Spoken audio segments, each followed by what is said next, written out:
Hey Emma, Yes, Malin. what do you say when your friend, the famous mustachioed Italian plumber, is being kind of a loser, kind of a stick in the mud at a gathering? What instructions do you give him?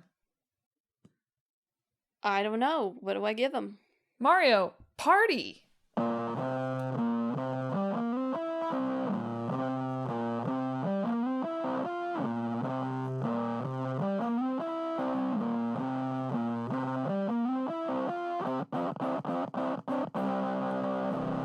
Hello and welcome to Talk This. It's dangerous to podcast alone. I'm your hop in the car, get angry with your friends, host Madelyn. I'm your hop on the city. We've got 400 other people here. Host Emma. And thanks for tuning in to this week's show. This week we're talking about Mario Party. Ever heard of that one? And Eiyuden Chronicle, 100 Heroes. So here's something I was thinking about this week. Okay. I don't think I have ever played Mario Party. Really? Yeah. I'm sure that I have. It's like the quintessential going over to somebody's house that has an N64. Did people see? I think I'm 2 years too young to go over to people's houses who had an N64. Dang. Emma's like, you're ancient, is what she's saying to me. Well, our neighbors had an Xbox. Yeah, I don't think my friends in elementary school were like big gamers. I think it's the main thing. That's fair. But I've also like only played Mario Kart like twice, probably. Yeah, I still think of those games as like Mario Party and Mario Kart as games that I can't own. Right. Like, I know that I have a Switch and that they are games that you can play on the Nintendo Switch, but there is something in my brain that's like, nope, like, those are for the N64, and I don't have that. Well, I mean, as an adult, it's hard to get, 4 people together at the same time to play a game of Mario Party anyway. Sure is. I think you really need, like, children, or you need to be, like, a streamer, right?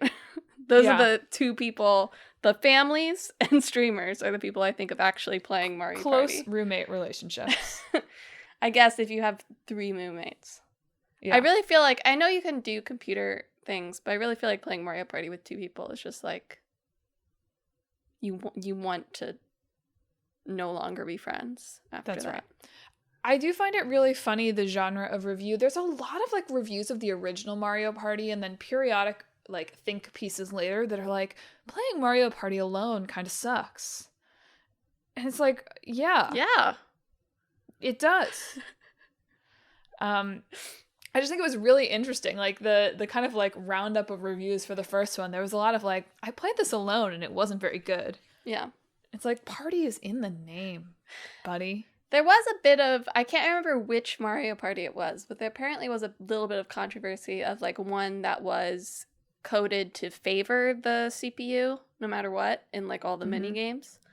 So if you did happen to be playing against the CPU, whether you had like 3 people and was just playing against one or playing solo, the CPUs would in fact always be improbably better than you at all mini games.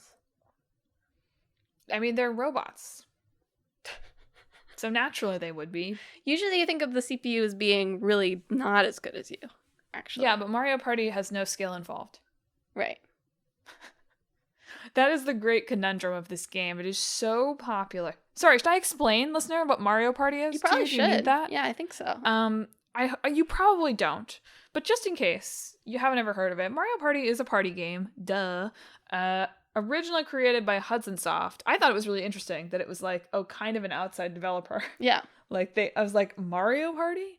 Not made like 100% in-house at Nintendo? Mario Party? It is now, for what it's worth. I know it is now, but for the first like 8, it wasn't. Yeah. So originally created by Hudson Soft, now it's like Nintendo Cube, which is an internal studio at Nintendo. Published by Nintendo, duh. And the first one came out in 1998 for the Nintendo 64. And they re-released the first one on the Switch Online a couple years ago. I really could not find like anything about the development of Mario Party. I was really, really interested in the development of Mario Party, and nothing. Yeah.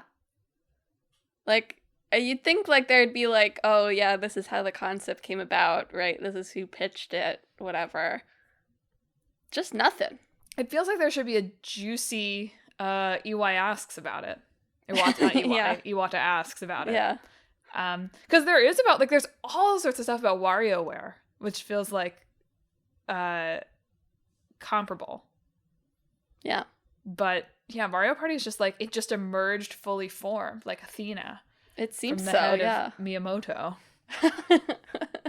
Exactly. Which, I mean, like, to be fair, right? It's not a groundbreaking concept. It's Mario and his friends play a board game. Yeah. Yeah. With a bunch of mini games. Yeah. So maybe there's not that much to talk about. Maybe they're just like, we thought we would make this kind of obvious game, and we did. I guess so.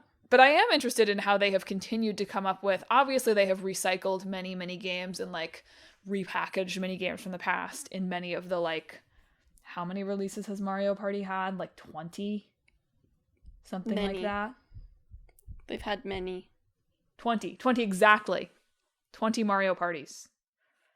Have you thrown 20 parties in your life, listener? Mario has. Usually, funnily enough, so there are story modes in Mario Party for a lot of them. And usually the story mode is that they're, like, in a petty little argument with each other rather than, like, throwing a party. Like, they're like, I'm the superstar. No, I'm the superstar. We have to play this board game to determine who the true superstar is, which I think is funny. It is, and, like, particularly, like the first one, the conceit is, like, the 6 of them, that's Mario, Luigi, Peach, Yoshi, Wario, and Donkey Kong, are like, who's the superstar that everyone can depend on? And, like, why would Wario think he's in contention for that? I think Mario would really think he's like Pete in Birth by Sleep, who's, like, running for mayor or whatever, you know?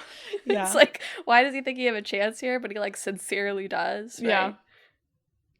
It's the same energy. Why would Luigi think that he's the, like, Luigi doesn't have the self-esteem for that. You're right, he isn't. But just saying, it kind of dramaturgically falls apart when you think about it, the story justification for them playing this board game. Right.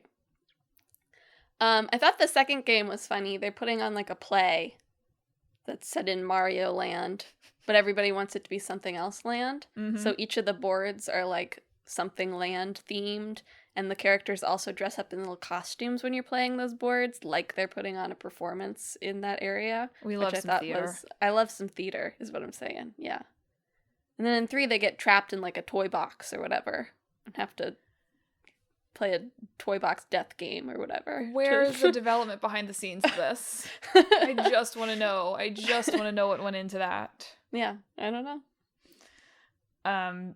Anyway, yeah, in Mario Party, if you haven't ever played it, like Emma, you know, usually in most of them, you roll dice, your character moves, you land on a square, something happens to you, and then after everybody's had a turn, you all play a minigame.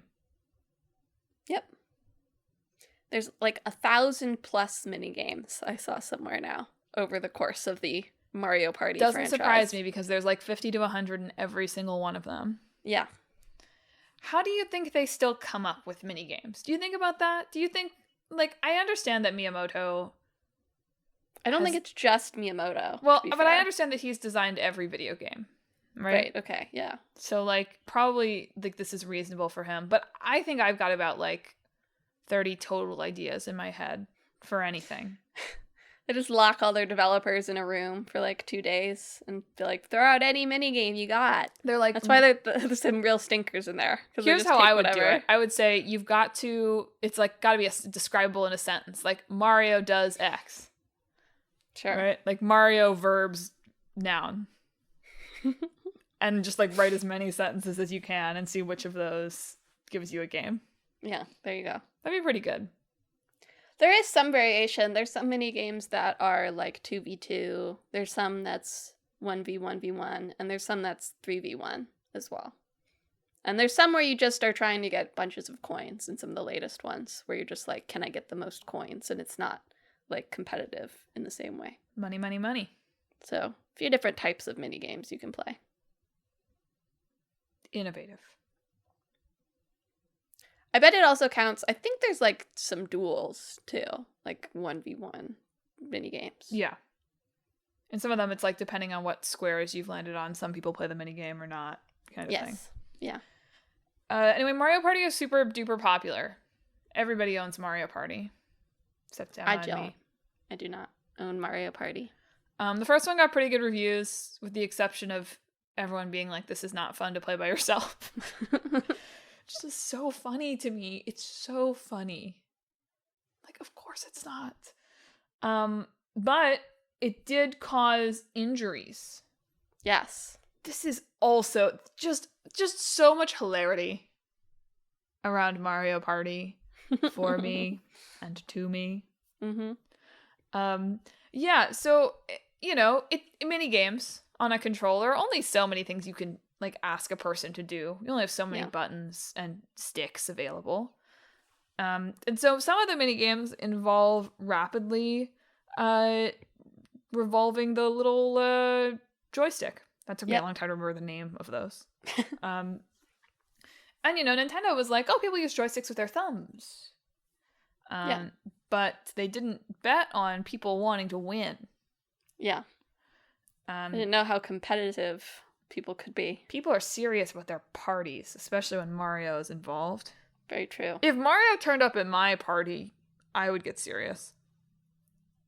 So true. Because your toilet might be clogged, and that would be bad.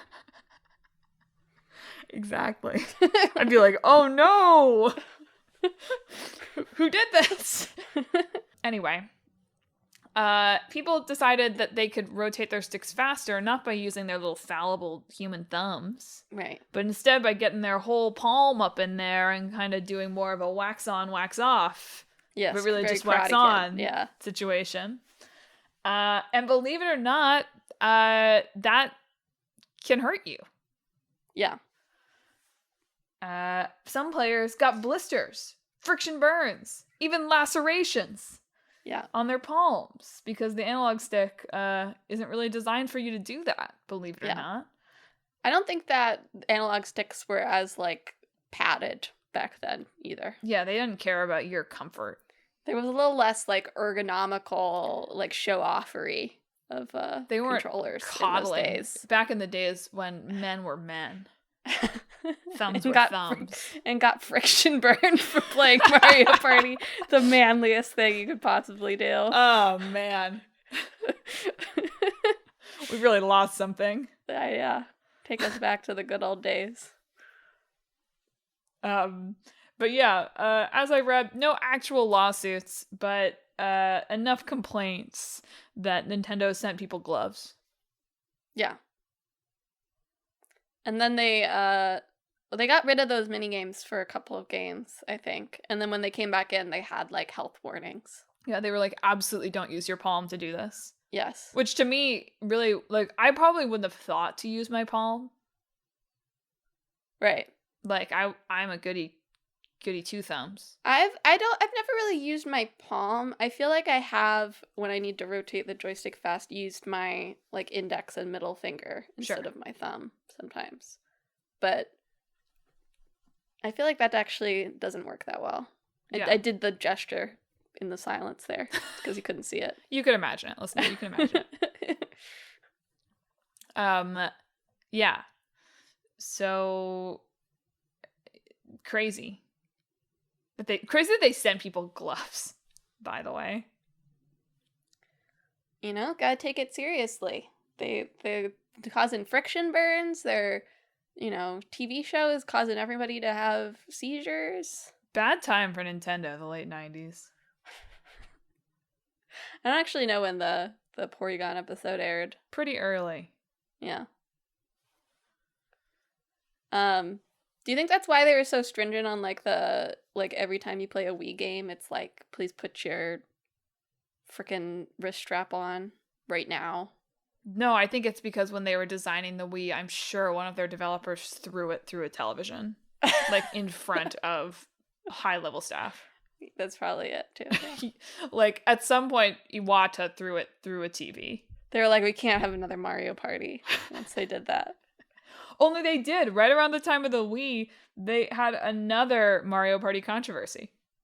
Oh, really? What was it? So Mario Party 8 in July 2007 was briefly taken off sale in the UK, supposedly because one of the characters used the word, I guess this is maybe, it's not offensive in the States necessarily, but I think it's more offensive in the UK, the word spastic. Ah, yes. Yeah. That they then re-released, swapping in the word erratic. Mm-hmm. Yes, I learned that semi-recently, that's like a really There was bad, some other controversy controversy about it with somebody saying, like, I feel like there was some other semi-recent controversy about it. Yeah. Wasn't it in somebody's rap or something? I don't know. I remember there being some more recent than rap. This controversy around this Kendrick word. won. That's all I know about rap. Anyway, Mario Party was on an annual release schedule for a long time, which is crazy. They were locking those developers in a room. They were partying. They were partying. They were partying hard. In the aughts. Because I was shocked. I was like, oh yeah, like there is a Mario Party 10. Which is kind of crazy. Yeah. That there are that many parties to be had. They didn't number the last few. No, they've started using, the latest one is Super Mario Party Jamboree, which is pretty sick, honestly. I wonder if there's like studies that like it gets intimidating once you get to the double digits. Yeah, like do I have to have played all the previous Mario Parties to understand Mario Party 11? Yeah, exactly. The deep lore of Mario Party. I hope somebody has done a video on the deep lore of Mario Party. That'd be pretty cool. I just don't think there's that much there. I think you could put it together if you wanted to. I watched a couple of videos going through like the very just different story modes, but that's not really like the deep lore of Mario Party. It is crazy though to imagine like how many people bought the annual. Well, again, in the same way as I'm kind of baffled by people buying the annual release of like Madden or FIFA or whatever, I sort of can't imagine being like, yes, I'm buying a new Mario Party every year. You have to stay current in the Mario Party competitive scene, you know? Look, I hear you. Just hard to imagine. I don't know. I guess there are games where it's like if they release them every year, similar things, I would also buy them. But Mario Party is not one of them. Yeah. Just feels like maybe every 3 years. But they've moved to a much more like normal cadence after Mario Party 8 or so. Partially because that's when Hudson Soft kind of fell apart. Like they were releasing it pretty annually for a while, and then the developers like got eaten by Konami, maybe? Yes. Yeah. The internal studio that makes it now is made up of former Hudson Soft developers, for what it's worth. Partiers, some might say. Yes, former Hudson Soft partiers. Party people. So Nintendo also ate them. Right. They both took a big bite. Nintendo Cube Co. Limited. Unfortunately, though, everybody hated Mario Party 9. Yes, I did see that. I looked at a bunch of like Mario Party ranked lists, of which there was not very much consensus, to be honest, except that people didn't love Mario Party 9 in any of them. Here's the problem there are a few where it reached like the middle of the list, but none where it got in the top half. Somebody's got to take a bold stand for Mario Party 9. Yeah. No, here's the problem with Mario Party 9. So remember how I said in most of these games, like your little guy is on the board going by himself? Yes. Mario Party 9 said, what if these guys were on a road trip on the board game instead of sorry pieces? What if this was the game of life, and one of you is the child in the back? See, inherently, it doesn't sound like a bad idea. I do love the game of life. Right? But you are always playing as the driver. Yes. Be like if we all were playing. Anyway, basically, in Mario Party 9, instead of having the very limited strategic options of you roll the dice and you move your character around the board, instead, you roll the dice and the same car that you're all in moves around the board and you get the stuff from your turn.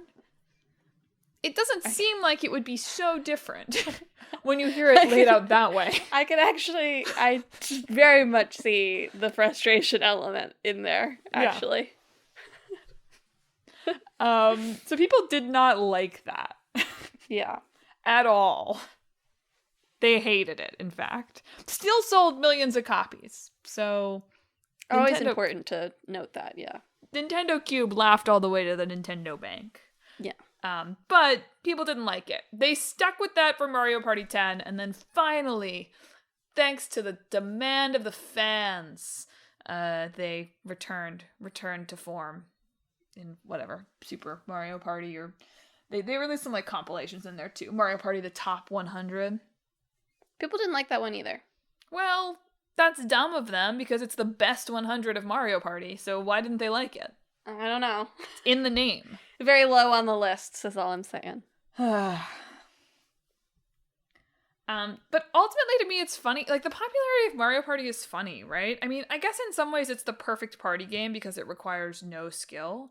And that's kind of what you want in Mario Party. Or just like, well, I feel like board games have undergone a bit of a strategic revolution in the past decade, let's say.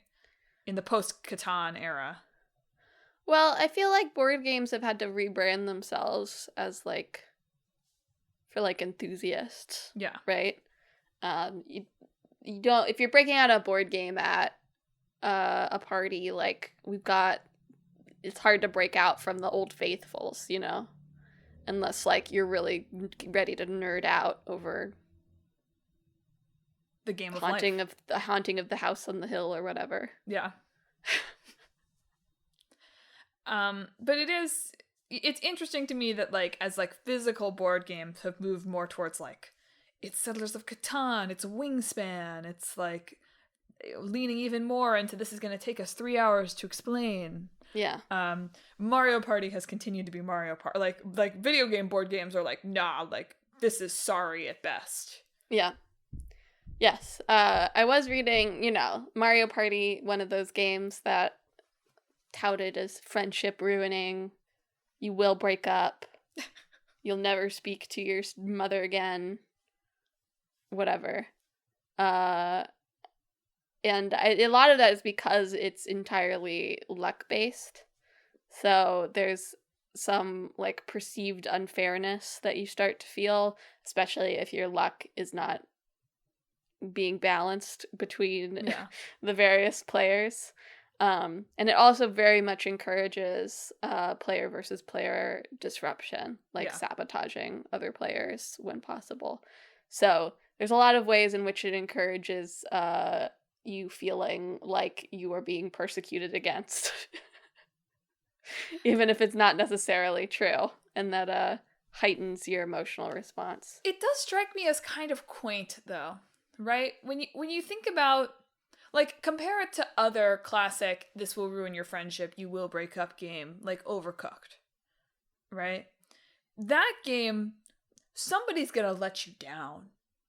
Yeah. You know? Like, your girlfriend is not going to get that hamburger out in time, and she's going to have actively failed you. And that feels much more obviously like these two roommates will never speak to each other again over that moment than like random Bowser appeared. Sure. I think some of it comes down to, like, when you're playing Overcooked, like, a level is not that long. Right? Yeah. Level goes really poorly, you have a big argument, and then you, like, stop, right? But Mario Party is a pretty sustained period of time. Yeah. Right? In which, like, resentment can continue to fester over the course of the game. And then sometimes, a lot of the modern ones have bonus stars now, which are, like, 2 to 3 random stars given out at the end for certain actions that a player might have taken. So you could be like 2 stars ahead, and then your friend gets the bonus star for moving the most and spending the least money, and suddenly they've beaten you. But that's not your friend's fault. Get mad But at that's the computer overlords. That would be logical, though. I know. But that's why I'm saying it sounds quaint. Like, we've now developed games where you can truly hate each other for things that person really actually did to you. Like, we've evolved in our destroying relationship strategies. I think obviously all of these are hyperbole anyway, but, like, rather than it being like you're specifically mad at the person, like, and maybe there's sometimes in the middle of a Mario game, there's a point where you stop having fun. Right. And then you're playing and you're not having fun, and maybe your friend over there is still having fun, and you just start to sort of unfairly feel like you hate them, right? So, as someone who's never played Mario Party, I can say I can see how Mario Party might be more, like, insidious. Sure. In terms of its relationship ruining than, like, Overcooked.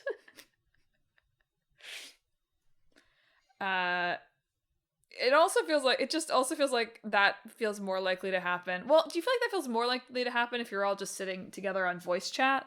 Or do you feel like that's more likely to happen if you're sitting in the room watching their smug little smile?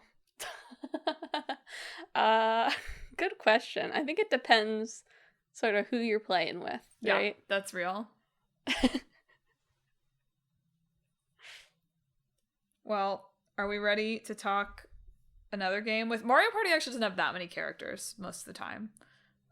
Jamboree has the most, I think. Sure. Out of the newest one. Has the largest roster. As someone who has not played that much Mario Party, I was surprised to see it wasn't like a Smash-style roster of Mario characters. You're right. They should put 3 Fire Emblems in there and Sora. People would like that. Just saying, they would. Maybe not the Fire Emblems, but yeah, the inherent concept, sure. Yeah. But let's talk about Eiyuden Chronicle 100 Heroes, which is false advertising. More than 100 heroes. Well, actually, depending on how you look at it, more than 100 heroes or less than 100 heroes. You're right. Either way, though, not 100. Yeah. So, regardless, incorrect. Yes, I think AU is hero, but I'm not sure what Den is. So. It's a reference to Suikoden. Ah, well, that makes sense. Yes, Eiyuden Chronicles was a 2024 game from Rabbit and Bear Studios. RPG made by Murayama, who was the original creator of Suikoden, a lot of other people who had worked on various Suikoden titles. And, you know, Konami, there was a long period where Konami was not interested in doing anything with any of its things beyond making pachinko machines. So they formed a new studio to sort of make a spiritual successor to the Suikoden games, which I think we have talked about on the show I think so. A while ago. So they kickstarted it. Very successfully. Yes, the most successful Kickstarter of the year, 2020.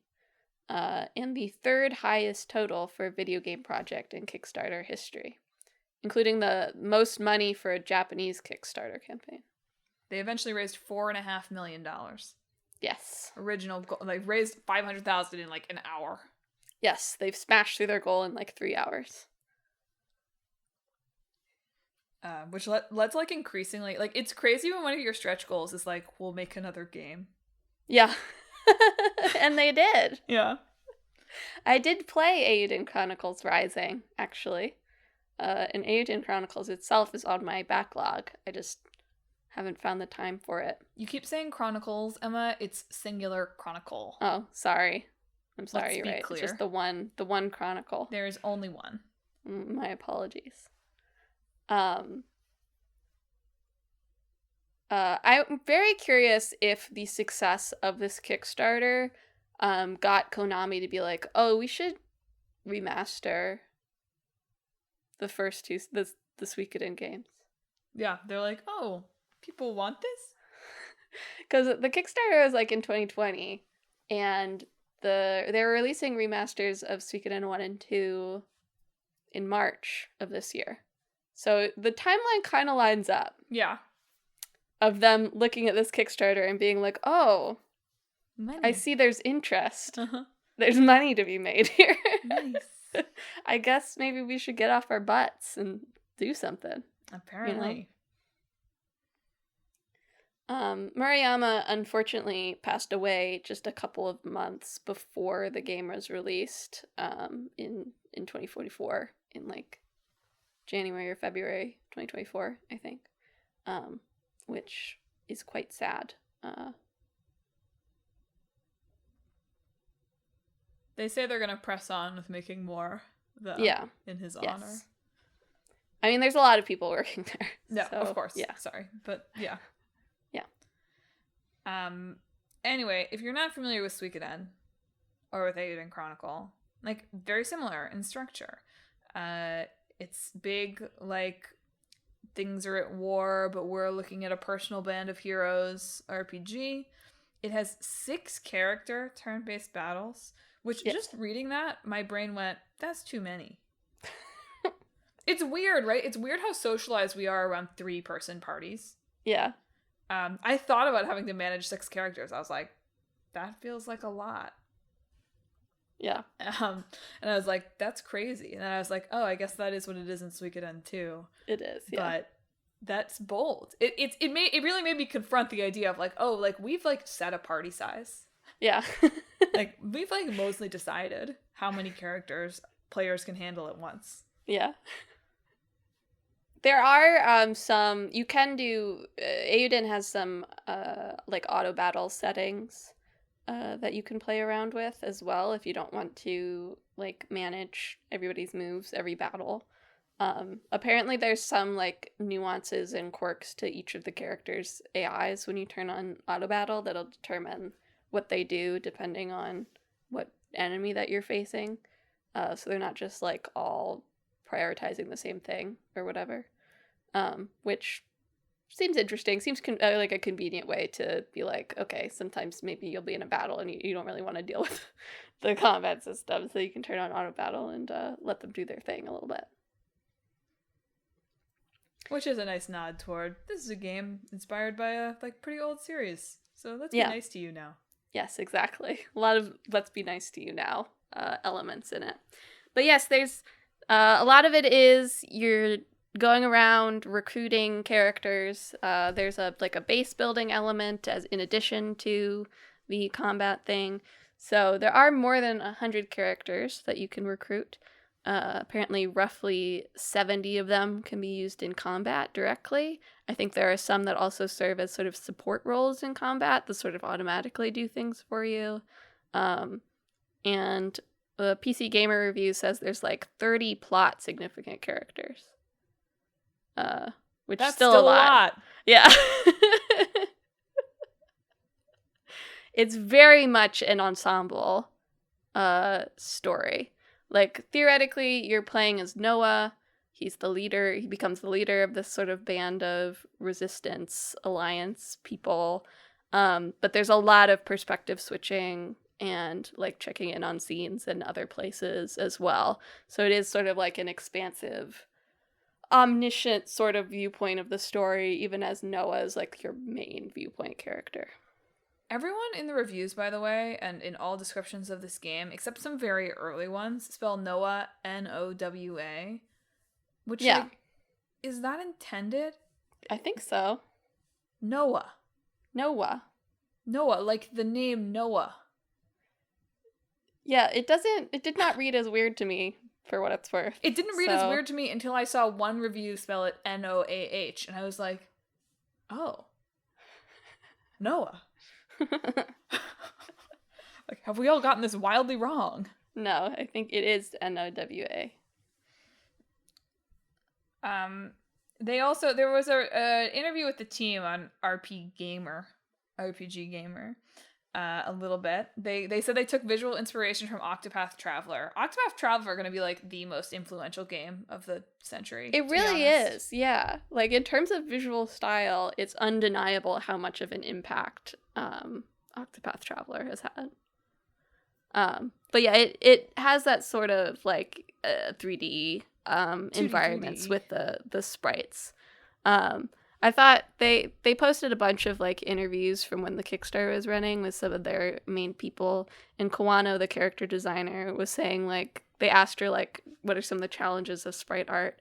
She was like, these sprites are pretty big now, so honestly I don't really have any anymore. Yeah. Like we can make them pretty large now, and there can be some like detail in them, so honestly don't have that many concerns about working with sprites anymore. Yeah. And she talked a little bit about, like, giving the characters very vibrant colors to make sure that, like, their sprites stand out against the background. But that seemed to be sort of the main thing.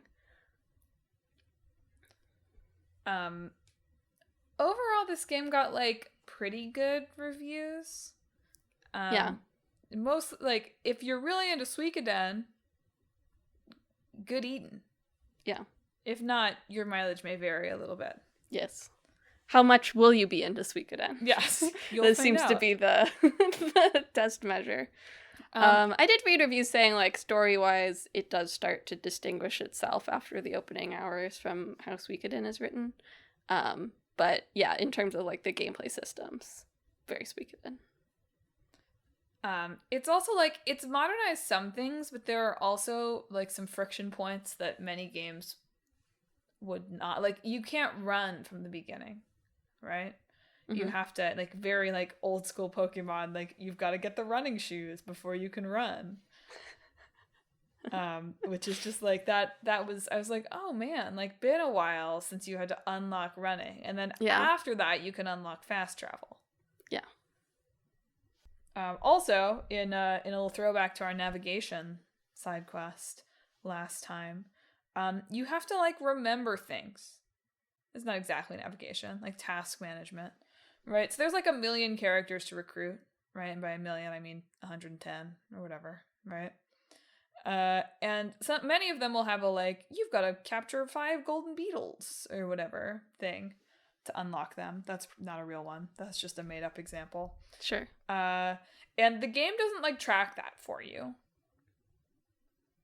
It doesn't have, like, a task list for unlocking the characters. You have to pay attention.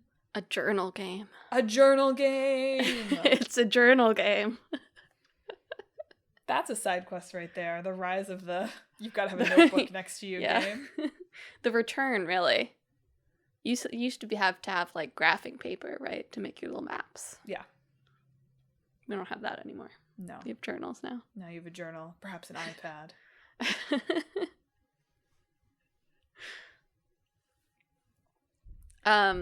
I read this interview from when the Kickstarter campaign went on. It was on geek2geekmedia.com that was sort of quoting answers to a Twitter guy named Sack Chief. But mostly they have these photos of the main development team that I could not figure out where they're from. Okay. But it's like they're just sort of like sitting or posing in various ways, like in a field. There's one of Murayama who is in the middle of a grassy field, sitting on a wooden bench, looking sad. Yikes. Like, he's got his arms, like, on his knees and, like, his head bent over.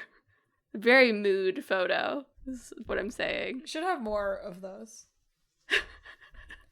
Just and there's one of the director, like, sitting on, like, a sloped wall, like, making, like, a pog face or something. And it's just, like, I found this interview and I was like, where are I don't care about the contents of this interview. Where did you get these photos from? Were they on the Kickstarter campaign? But I couldn't find them. They're a mystery. Just went into people's Instagrams.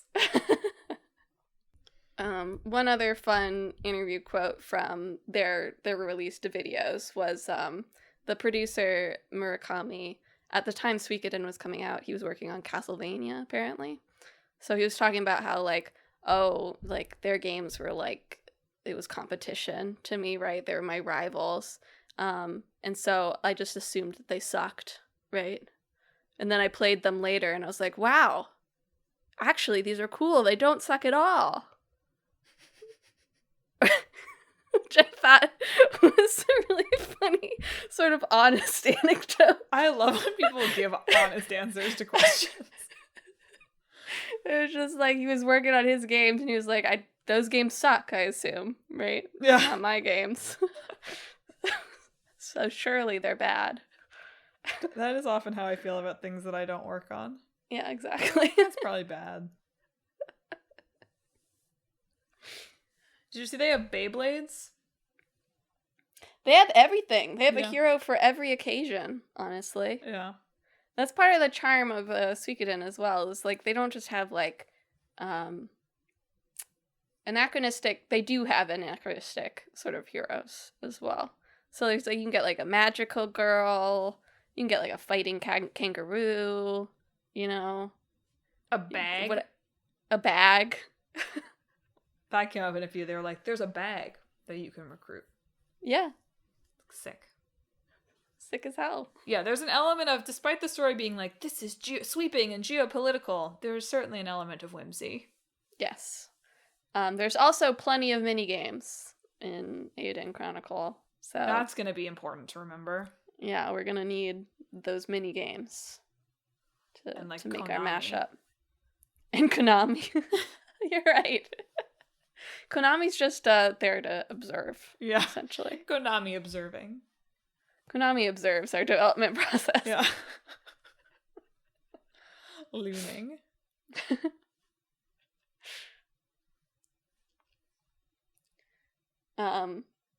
Well, any other fun facts about Eiyuden Chronicle to share? They're doing plushie, or they were. I don't know if it's still going. They're plushie fundraising for the 3 main characters. So, if you're into Eiyuden Chronicle and you're like, I would like some makeshift plushies of Noah and the crew, they're there for you. I did like this other quote. It's like they asked, like, in this RPG Gamer interview, like, what inspired them to do this. And they said, over the past years, the core creators have met up at different events. And, of course, you talk about the glory days as well as regrets. And then they were like, why isn't it time we make a game for ourselves? Something we want to make? Something we can make for the fans? And I liked that. Yeah, it brings me much joy when just a bunch of old people come together and be like, let's just do something outside the corporate zone. I mean, we just talked about Slitterhead Yeah. a couple weeks ago. Very much sort of the same, design spirit there. Motivational ethos. Yeah. Well, do we mash? I guess we try. Okay, so minigames, for sure. Minigames. Roster of characters. Do you think that, like, a board game Mario Party, like, with fully original cast would, like, work? If the minigames were really good. If you could get, like, the UFO 50 team to do that. Yeah. Like, maybe. Here's another direction. Let's not worry about Mario Party so much as, like, board game. Right? Okay. Have you heard of Risk? I have heard of Risk. I am the victor. That's true. Of our summer Risk extravaganza from the one and only time we played Risk. That destroyed our relationship. You're right. Risk, the video game. Yeah. I'm sure that already exists, but... It's kind of like Civilization, isn't it? That's not a board game. It kind of is. You're not wrong. That's a crazy thing to say, though. Like, you know what happens when you mash up Mario Party and, like, Suikoden, basically? Yeah, Civilization. Civilization. No, you don't. Civilization is not anything like either of those two games. But it kind of is, right? Like, yes, but no. I understand. I trace the logic. I see where you're coming from. You are also wrong. Okay. So you live on, like, Board Game World, right? Okay. And everything's sort of like, board game like. And like Candyland. And there are these various, like, rulers at different parts of Board Game Land, right? And they're all bad and evil. Okay. Right? So you, in little board game boondocks, Sure. decide to set out and recruit your pieces and take on these evil rulers and beat them at their own game. I like the beat them at their own game. It's a funny tagline. Yeah, it's pretty good. I'm worried that that's Wreck-It Ralph.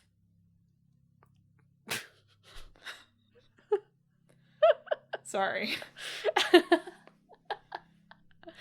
That's not really what he does. I don't really know what happens in the second movie, to be fair. Me I don't either. feel like that's not really what happens in the first movie. He just kind of like gets stuck in a different video game, I think. That's true. It just reminded me enough of Wreck-It Ralph Yeah, to have concerns. I see. But you're I right. see. Like, jumping between board games, sure. It's like Zelda. Stop. But board game. No, it's but not. board game themed, you know? Where is the Eiyuden Chronicle in that? Well, you're recruiting lots of different pieces, You don't right? recruit characters in Zelda.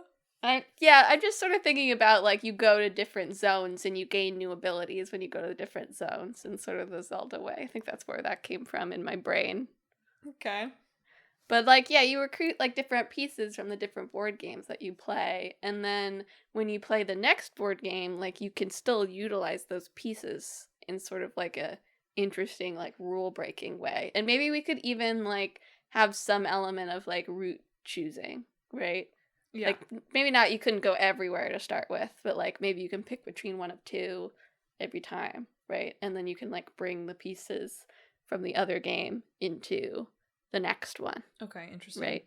And that, like, changes the way that you can interact with that board game because you're bringing pieces from a different one over.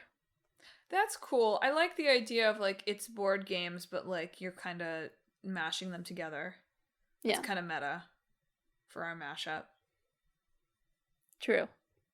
Like, you're pulling the car from the Game of Life and running people over in Candyland or whatever. Yeah. Yeah. We have to get, like, Hasbro. Like, we have to get a game company to, like, be on board with this, though. Literally. Yeah. Haha, on board. Haha. Oh. It's like Kingdom Hearts, but for the board game universe. Jesus Christ. It's true. There's probably an audience for it. God. That'd be pretty cool. I kind of like it. I think It's got some work to do, but you bring Eiyuden, like the recruiting Yeah. of lots of different things, right? we'd have And to, also though, sort of the general war expansive thing. we'd have guess. to be ready for, like, Super Smash level rights negotiations, though. Yeah, absolutely. So that would be a bummer. But maybe board game people are nice. You never know. They, Hasbro's been wanting to, expand into, like, movies and games and stuff. So True. Maybe we could do Barbie DLC. Exactly. That's what I'm saying. Cool. Okay, I think this is the best idea. I think this is much better than Civilization. You think it's better than... Wow, Malin. I don't think it's better. God, under no circumstances can I buy Civ 7. It's coming. I can't do it. Like a Dragon is coming. I can't get Civ 7. I'd like to. I'd like to disappear into that. It's been a week. But, like, I would like it, but I cannot. Keep telling yourself that. I cannot. I hope there's, like, a Civilization minigame in the next Yakuza. That would be dope. Are you listening? That would kill me. I feel like you could do something like that with, like, your pirate cruise, right? Yeah, I know. I was thinking that. There's Sid Meier's Pirates. I love Sid Meier's Pirates. I just put that in the hat. Can we have the dancing minigame? That was my favorite part. You just put Pirates in the hat? Really? Yeah. Hell yeah. I wish you could still play Pirates. I know. I can't, though. Anyway, listeners, I think that concludes the mashup. Emma had a good mashup. Her Civilization mashup, not good. But board game rights nightmare sounds like a great game. That can be the title, too. Yeah. Just to let the people know what we went through. What board game do you want to see in Board Game Rights Nightmare? Have you played Suikoden? And do you think you would like it if you played it? Have you played Mario Party? Or are you like Emma? See, I have like distinct memories of playing Mario Kart like twice at like summer camps. One of my friends in high school had a Wii, and I remember playing Smash Bros with her. But I do not remember playing Mario Party anywhere or anytime. Are you like Emma? Or do you have thoughts on if you were going to develop a minigame or 20 for Mario Party, how would you approach that? Particularly if your name is Shigeru Miyamoto. We'd like to know, Miyamoto-san. We'd like to know. You can send it in a tweet. We will find you on Twitter, even though we are not on Twitter. But if you have thoughts of any of that or anything else we talked about this week, hit us up on social media.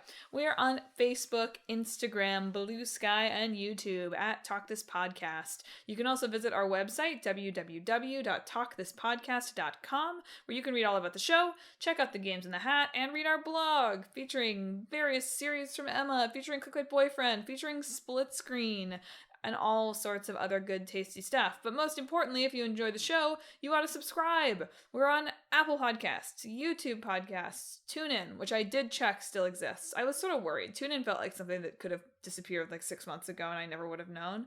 Spotify, Pandora Podcasts, online and on the app. Sorry, TuneIn. That was really rude of me to just monologue about. Anywhere you can find a podcast, you can subscribe to Talk This. Never miss an episode. It's Emma's side quest next week, but in 2 weeks, what are we talking about? In 2 weeks, for our old game, we're talking about Sin and Punishment. But what's the game? That's what I call my fists.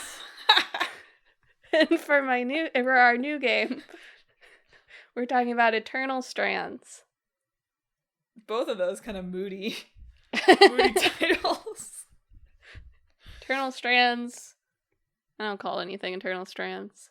That's what I call my hair when it's totally knotted up and I've been brushing it for 20 minutes with no end in sight.